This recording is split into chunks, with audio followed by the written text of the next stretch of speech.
Hello, my friends. I hope everybody is doing well. I am just having so much damn fun making this podcast. I don't even know what to do about it. It's just, I can't believe I didn't start this sooner because it's just a blast. So, I'm here to give a little intro into what I will be doing every now and then. You will hear me give an intro into an old training, not old, like irrelevant, but old in that it's not on the podcast and it's very powerful and you're going to learn a lot. And that's what I have for you today. It is a training where I talked about how to end overeating once and for all. And this is a intense topic. It's one of the bigger reasons why we struggle with our body is that we use food for a whole lot of other reasons besides physical hunger. And it's going to be pretty profound. So I'm introducing this to you. Whenever I recorded this, I recorded it inside of my Facebook group. And sometimes I'll make references and I'll like, it'll sound like I'm talking to somebody, which might happen where I'm communicating back and forth with the people who showed up live. But it's worth it because it's just great. It's great. You are going to really feel, oh my gosh, I think I can really get this handled. So that's what I wanted to share with you today. Also, if you are catching this episode at the beginning of the infancy of Hello Body Freedom podcast, I just want to encourage you to continue to subscribe and download those episodes and share them with your friends and even leave a review. That would be so amazing. And we are doing just this really big Pod Squad contest right now where there's all sorts of swag that we're giving away and all sorts of stuff in celebration of the launch of this podcast. So all you have to do is go to support at audrabaker.com and you can also get on our email list where you can really find out about it. And that you can get to also from hellobodyfreedom.com. All right, my friends, without further ado, dive in and enjoy. Hi, everybody. Let's dig in. Okay. First things first, if we're going to talk about ending overeating once and for all, we're going to talk about ending the binge eating, the stress eating, the comfort eating. We have to put some parameters here because at the end of the day, or at the beginning of the day, or whenever in the day, there's all these different ways that we eat. Okay. There are a whole lot of different ways that we use food when we are not hungry. And at the end of the day, I don't know why I keep saying that, but I do today.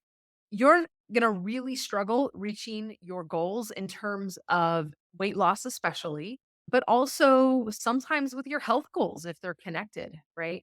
If you are continually using food as the main reason to fix a long day, a stressful day, a bad day, when your kids go crazy, when you get in a fight with your partner, when we have all of a good day, right? How many times do we have like just amazing celebration days and we just use that as a reason to just eat and overeat, right?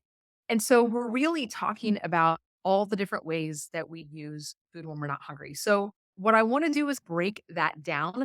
And then once we break down these different ways that we use food or just a few definitions here, then we're going to get through 5 different steps. And I believe these are the steps that are really imperative. These are the things that we take our clients through.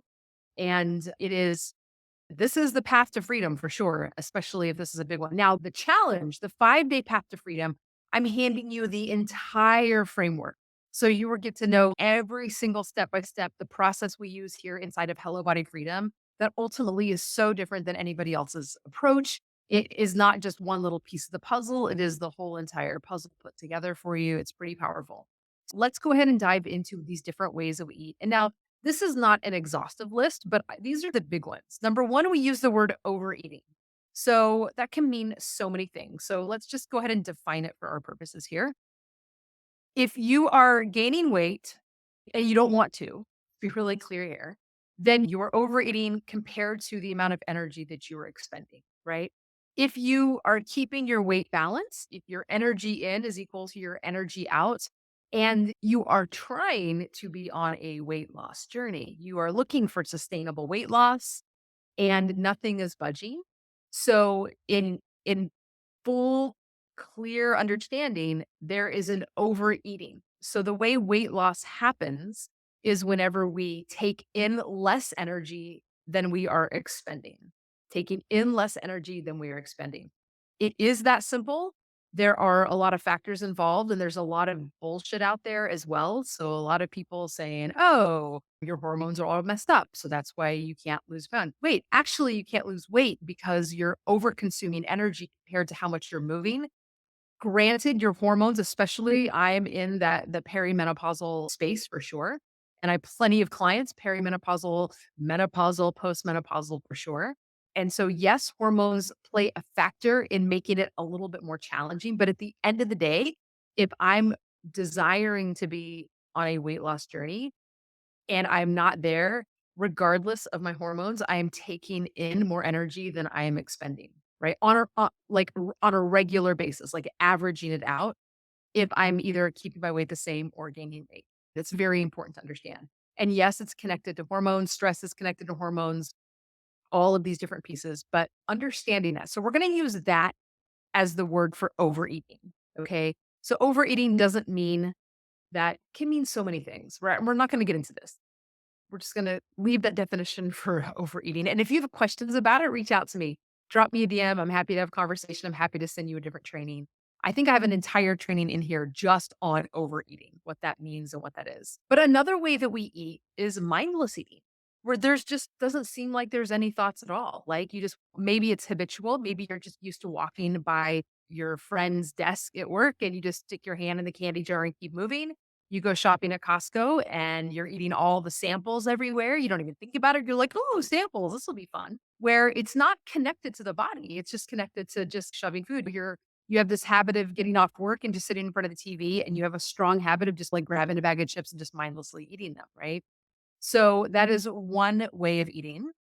Another way is emotional eating. So emotional eating is like this big umbrella term for all the ways that when we feel a feeling in our body, we feel emotions, whatever they are, happy, sad, whatever it might be. I'm lonely, I'm tired, I'm stressed, I'm anxious, right? I'm bored, I'm sad, I'm really excited and happy, right? Whatever it might be, but we're feeling something that and you might not even have the words for it. This is very important because back in the day, I am like, first off, hands down, since I was 6 years old, unemotional eater. And when I would hear the words emotional eating, I never connected to that. When somebody would say that, I'd be like, that's not me. And so that wasn't my route into understanding. But I totally understood that I would get really pissed off and angry, and the next thing I knew, I, like, would just find myself, like, shoving, like, chips in my face as fast as I could, right? And so it's one example of a million different things. I would get really happy and excited, and my energy was so frenetic and so just, like, high, like a bouncing around Labrador puppy dog, and I would just end up in the kitchen, I would just be eating, like, that counts, like, it's an intensity in my body, there's emotions happening, whether I'm connected or understand it or not, but when that intensity happens, food is the answer. So if you find yourself eating late at night because you're lonely, because you're bored, because you're tired, you find yourself eating when you're stressed, when you're anxious, all of these are examples of emotional. Okay. And then I think binge eating deserves its rightful place here because binge eating is a kind of different category and it can either be easily solved because you've been like lost in diet culture for too long and starving yourself. That could be a very physiological reason that we have to start to untangle.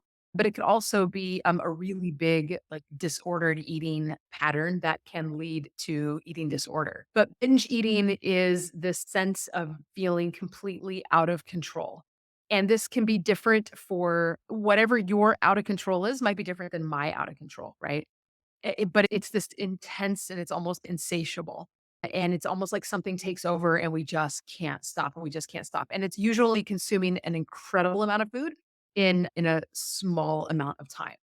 So all of these could be handled and would be handled, especially in Hello Body Freedom, a little differently. And we would start to pinpoint these things. But the truth is, most of us don't even have consciousness around the ways in which we use food when we're not physically hungry. So, the very, very first step in working with and healing and ending overeating and emotional eating is bringing consciousness to the game. It's starting to pay more attention to the behaviors that you have so that we can untangle them. Now, one of my most favorite ways to do this with my clients, especially my clients who are just like, God, I'm trying to lose weight. I just am so struggling. I hate this. I'm ready to be on this weight loss journey, right? Most of us, the biggest reason why we are holding on to extra weight is because we have these situations where whatever, like the overeating, the mindless eating, the emotional eating, the binge eating, whatever it might be, it's just we don't have patterns to untangle those yet. And in those moments when we're overeating, mindless eating, emotional eating, binge eating, and all the other ways that we eat when we're not hungry, we're just massively over consuming calories. So whenever we can start to heal at this level, it becomes a big shift in terms of, wow, now that there's this calm inside of me, now that I'm not reaching for food all the time as an answer, there's like a natural weight loss that can happen, right? There's more to weight loss than just that. But for most of us, it is the biggest reason why we are struggling. So getting conscious is your first step. And like I said, what I love to do with my clients wanting to lose weight, right? Is I like to use food as the trigger. So we look at any time that food comes up to the face. Anytime you're thinking about food, or once you think about food, now you're about to go get the food, you're trolling in the kitchen, looking through the cabinets and the fridge and the freezer and all the things, or you're driving and you see a Starbucks and you're about to like take the exit. Like, ultimately, it's in the moments before the food actually goes in the body, before the calories, I should say, food and drinks. If you're gonna go to Starbucks and get a 1,000-calorie frappuccino, that counts, right? Or 100-calorie something there. It doesn't matter. Like, pause. Can I pause? Can I bring in this consciousness, this very first step, this consciousness, and just pause? What we try to do in Hello Body Freedom, well, not try. This is a very strong practice that we do for from now until forever. And you can start to do that today. It is connecting that the main and best reason to eat is for physical hunger. Whenever we've been eating for a whole lot of other reasons besides physical hunger for a really long time, the pendulum's really swung in one direction. So we want to really go, well, wait a second, what would it be like to let hunger be the main reason why I eat? And what happens is whenever we have this consciousness of any time, like all I have is an orange in front of me. It's not even like I have to like peel it, but it's wait a second, am I absolutely hungry? And I just want everybody to know I'm super in tune to my body. I'm super hungry right now. I have 3 of these puppies about to enter my mouth. I cannot wait until I'm done with this live. I thought I had time before the live, and I'm like, I'm holding 3, I don't know what they are, tangelos or tangerines. I don't know. They're yummy and sweet and without the seeds. I love them. Anyhow, that's what physical hunger feels like. So what we do is we go, oh, the food is coming to my mouth. Wait, can I pause? Am I hungry? And that level of consciousness starts to unravel. Wait, I'm not hungry. Wait a second, I'm not hungry again. Oh my God, I'm not hungry again. You start to really recognize. And inside of Hello Body Freedom, we use a journal that like is not like food journaling, write down all your food. It's to untangle this shit. Because the ultimate goal here is a normal relationship with food, right? We're trying to get to the other side and find a normal relationship with food. And I want everybody to be really clear. Counting your macros every day is not a normal relationship with food. Counting your points every day till the day you die, not a normal relationship with food. Counting your calories every day, not a normal relationship with food. Normal relationship with food is food, belly, hungry. What do I want to eat? What feels right? This is a sign. I'm going to trust my body, trust my hunger, learning to trust from the inside out. This is the work, my friends. This is the work. And along the way, we have tools inside of Hello Body Freedom to help you do that. One of them is this journal that helps you start to untangle what was I thinking? Why did I want it? I just wanted it. Was I thinking anything? Was I feeling anything? And all of these other things, right? So the very first step, I'm going to wrap this part up, is getting conscious. And the number one way that we start to expand our awareness and consciousness is paying attention every time food comes to our mouth so that we know, is this because of hunger or is this not because of hunger? And from there, we start making choices in that direction. Okay. Now, here's step 2. And this one's very hard because once you start realizing the amount of times you're reaching for food when you're not actually physically hungry, it can feel painful and overwhelming. And immediately, if you're sitting here trying to learn how to stop emotional eating, and now you're learning when you're doing it, and now you know that emotional eating is wrong, I'm not supposed to do this, you are making yourself wrong if you end up eating the food.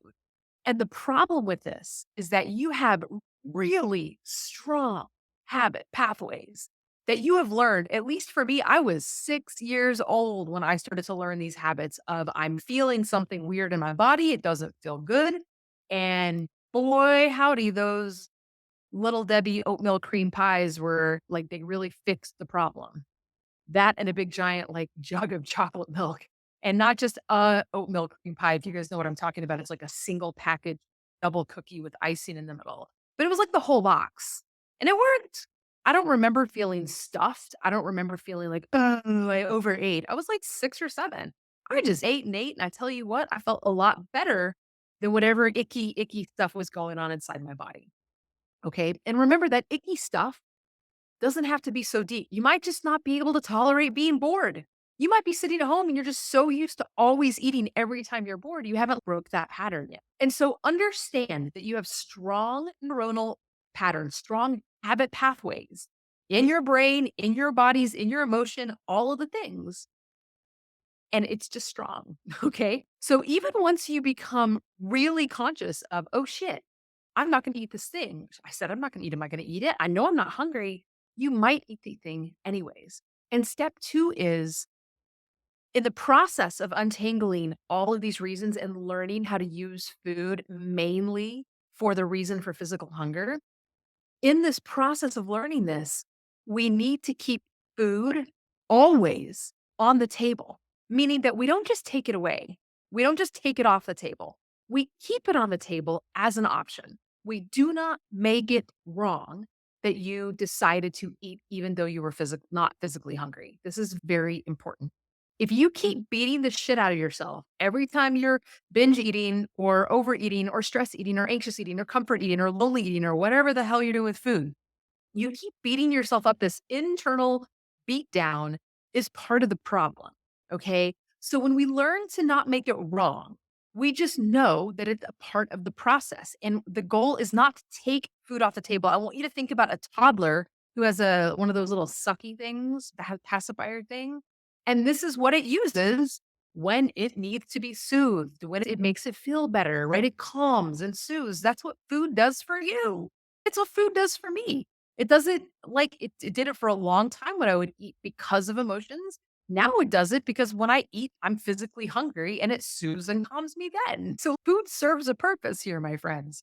So what we want to do though is we don't want to rip the little binky, the pacifier out of the baby's mouth. That's like traumatizing. It's rude. It's not okay. You are hurting that baby when you do that, right? That's not it's, hey, do you want the pacifier or do you want this or do you want that? Or right, you put all the different things and eventually the baby will outgrow the pacifier because they will have multiple other things that they could do instead of suck the pacifier, right? Okay. So that is step two. We keep food as the option and we don't make ourselves wrong because of it. Now, in this process, I already gave a hint to it during step two there, but step three is you got to figure out how to be nice to yourself. This is the absolute ultimate. I can't even tell you how important this is. I will flat out tell clients when there's processes with coaching where you help people really find that inner softness. But I've worked with some clients where it's just the level of just stubbornness is not the right word, but like the intensity of the mean girl that's been around forever. She doesn't like want to let go. By the way, we talked about this in my self-sabotaging solution workshop we did a couple of weeks ago. So reach out, ping me if you want access to that. I can give you all the information you need for that for sure. But ultimately, what I will finally tell some clients around this, I'll be like, nothing is going to change until you figure out how to be kind to yourself. It really is like the foundational piece. And it's a big piece why clients come to me. They know that it matters. They hear me talk about this over and over again. And the cool thing is, it happens faster than you would imagine. Once you really understand that the only way out is through, and the only way through is to start being nice to yourself and stop beating yourself up like that inner bitch dialogue. We got to stop that and really learn new ways to talk to ourselves in a nicer, kinder, more respectful way. Things start to really change. So, this is very important at this phase when now you're conscious. Step one, holy shit, I'm eating for all these other reasons besides physical hunger. And then step two, oh my God, I keep doing this, right? Wait, how do I make it not wrong? Okay, I'm not making it wrong. I'm going to go and eat the food anyways. Okay, Audra, whatever. How's this going to work? With step three, you've got to be nice to yourself. Okay. Now, step four is when you're not, so this is the process. This is the process for step four, because ultimately, in the moment you realize you're about to eat, right? You're being nice to yourself. You're trying to make a decision. You realize you're not physically hungry. When you're not hungry, food is ultimately, it's just not the best answer. It's just not, especially if we've been using food as for all the answers when we're trying to learn different ways. When you're not physically hungry, it's just not the best answer, especially if we're working on a weight loss journey, right? And so we need to figure out what is the best answer. And this is where sometimes the fun either can start. I don't know if fun is the right word, but it can be. It can be explorative. You can bring out your curiosity because at the end of the day, you just didn't learn how to give yourself what you need in multiple different ways. Because when you're lonely, food won't fix that. We need to figure out what do I need in this moment to fix this loneliness? And the hard part is it's going to be different for everybody. So somebody needs to call a friend, somebody needs to call their coach, somebody might needs to call their mom. Somebody might just need to like get on Facebook and talk to some of their Facebook friends, right? There's a quadrillion different ways. Some people, you just grab your pet and you love on your pet, give them loving and give them hug them and snuggle them and let them purr and all the stuff or whatever. That might make you feel less lonely. There's so many answers that we can start to give ourselves. Anxious. If I'm feeling like really frenetic and anxious and I'm not physically hungry, food is not going to fix my anxiety. It's just not. Now, if I'm hungry, food, like the lack of food and the hunger, the actual physicality of being hungry in my body can make me feel a little jittery, can make me feel the same sensations as anxiety, right? And in that case, guess what fixes it? Food, right? But if I'm really clear and I'm not physically hungry, and like food is not going to fix how I'm feeling in my body. So what else can I do? For me, it's go for a walk, go for a bike ride, get out in the sun, shake it out, put on a song, dance a little bit, breathe, like be in my body is usually a good answer. But again, we have to figure this out. And this is step four. And ultimately, we spend a lot of time on step four. We spend a lot of time working on what are these cool, awesome things. And if you want 82 hacks to stopping emotional eating dead in its tracks, I have given you my most favorite 82 hacks, but you have to send me a DM if you want it. It's totally free. I will send you the link if you don't already have it. 82 hacks to stop. I think it's called 82 hacks to stop overeating dead in its tracks or to stop emotional eating dead in its tracks. Basically, it's 82 other things to do besides eat when you're not physically hungry. When you're not physically hungry. Okay. So if you're watching this, you're watching the replay anytime, whether you're live or watching the replay, drop me a DM and I will send this to you. It's a very powerful PDF.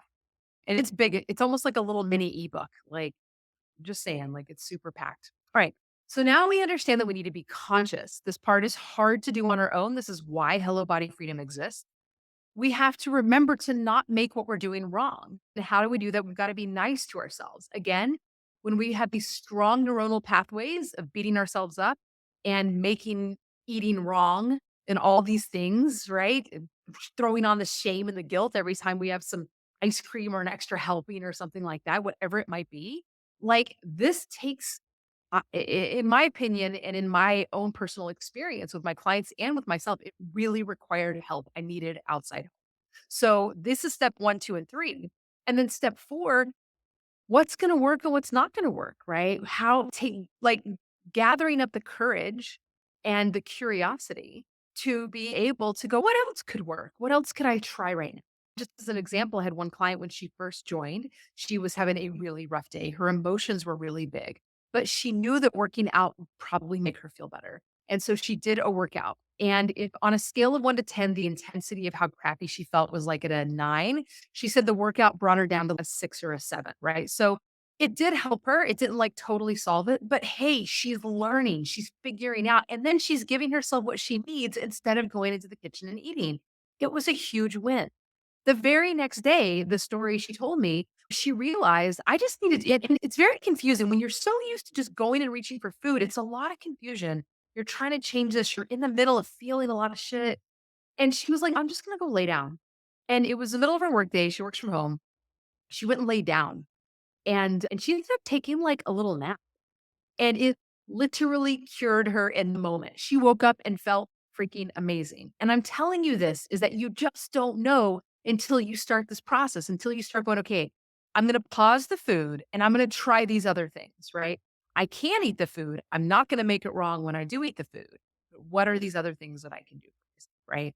And so that is the number four of what you need to give yourself instead of food when you're not physically hungry. And finally, the big bonus, number five, step five. And this part is unless you're working with a trauma resolution practitioner, a somatic practitioner who understands that what we're dealing with is nervous system overwhelm. What we're dealing with is an inner overwhelm of a nervous system that is frazzled. And the only answers that we've learned, that you've learned, that I learned, is that food fixes it. And so that's where the unconscious part comes from, right? When our nervous system is so overwhelmed, we lose access to our conscious part of our brain. The more overwhelmed and stressed out that nervous system is, it's like this part of our brain, our smart brain, it just starts going down and down. And then the primal part of our brain, the part that's gotta stay safe and alive, gotta stay safe and alive. What do I do? What do I do? And if you learned, most of us learn this shit as kids, right? We learn that food fixes things. Then it's real hard to not go eat in those moments, right? So of course we're gonna go eat, which brings us back to step two, not making it wrong, and step three, being nice, right? Because the bonus, step five, is the deeper somatic nervous system healing. It is working with the body to expand your window of tolerance and also learn how to regulate a nervous system. This is where the body based practices come into play. This is what I have been teaching since 2017. This is the missing link in every single person's work I've ever seen on ending emotional eating. This is it. And whenever we package all of this together with the right kind of support, the right kind of accountability to get over that hump, holy guacamole, everything changes, my friends. So I hope you enjoyed today's episode. I had a blast. I love teaching this work. This is the ending overeating once and for all. So again, I'm just going to do a little quick recap. The very first thing we did was we talked about different ways that we eat. We talked about overeating, mindless eating, emotional eating, and binge eating, right? We could probably come up with a gazillion different categories. I find that a lot of the ways we eat fit into emotional eating because ultimately, most of us we struggle with our emotions. We struggle with knowing what they are, how to feel them, what to do with them, how to process them, which is directly connected to our nervous system, right? So, first, we named the ways we do it, and then we went through our five steps. That is how we do it. It's how we work. And it's not a magic pill, but I think what makes it a magic pill is when you have the right kind of support and the right kind of accountability. I think that's what makes it really powerful. And with that said, join our free challenge, y'all. It's hellobodyfreedom.com/5 day path. It's 5 dash day dash path dash, but day path. I'm super excited to see you there. And if you have any questions, reach out, DM me. And if you want that 82 hacks that I talked about, again, you just have to DM me. That's what you have to do. And that is it. If you have questions, reach out. And if you need help at all, I'm here. My team is here. And especially if you are in that place of really ready to take the next steps, then join my free challenge. It is the Path to Freedom Challenge. This is how we rock this out. And thank you, Kathy Joe. I love having you in my group. Love your information. So good. Totally appreciate you. And I do appreciate that. I love the work that I do. It's just I don't have some quick weekend certification. This has been my whole damn career. So I'm really excited to be here. I can't believe that Texas Twing just came out, but what are you gonna do?